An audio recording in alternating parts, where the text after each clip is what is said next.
In questions of science, the authority of 1,000 is not worth the humble reasoning of a single individual.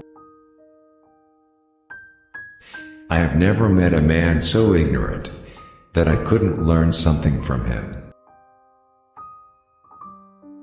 All truths are easy to understand once they are discovered. The point is to discover them.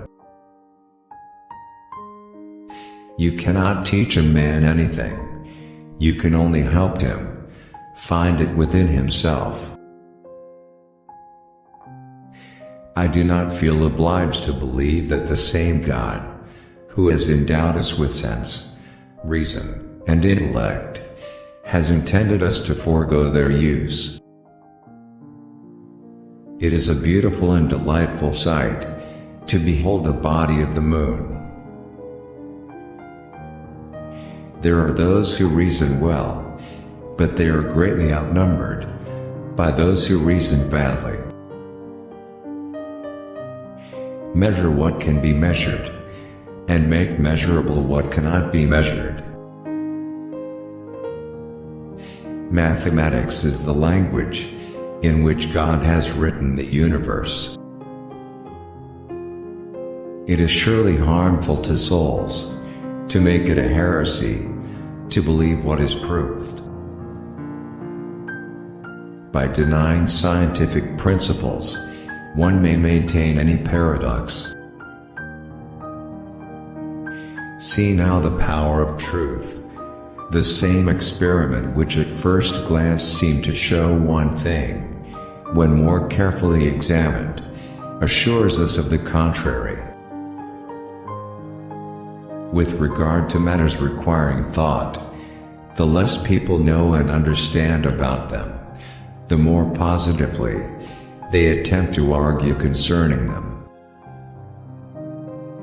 In the sciences, the authority of thousands of opinions is not worth as much as one tiny spark of reason in an individual man. Names and attributes must be accommodated to the essence of things, and not the essence to the names, since things come first, and names afterwards. The Bible shows the way to go to heaven, not the way the heavens go. We cannot teach people anything. We can only help them discover it within themselves. They seem to forget that the increase of known truths stimulates the investigation, establishment and growth of the arts, not their diminution or destruction.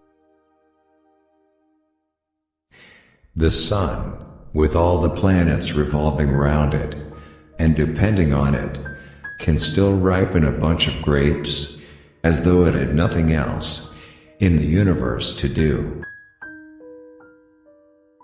Measure what is measurable, and make measurable what is not so. And, believe me, if I were again beginning my studies, I should follow the advice of Plato, and start with mathematics. Who indeed will set bounds to human ingenuity? Who will assert that everything in the universe capable of being perceived is already discovered and known? I think that in the discussion of natural problems, we ought to begin not with the scriptures, but with experiments and demonstrations. In the future, there will be opened a gateway and a road to a large and excellent science, into which minds more piercing than mine shall penetrate to recesses still deeper. Who would set a limit to the mind? Who would dare assert that we know all there is to be known? About 5 years ago, I was engaged in preparing a catalogue of the ancient books which belonged to Christ's hospital. I entertain no doubts as to the truth of the transfinites, which I have recognized with God's help. The laws of nature are written by the hand of God, in the language of mathematics. To understand the universe, you must understand the language in which it's written, the language of mathematics. You can't teach anybody anything, only make them realize the answers are already inside them. Knowing thyself, that is the greatest wisdom. Nothing occurs contrary to nature, except the impossible, and that never occurs.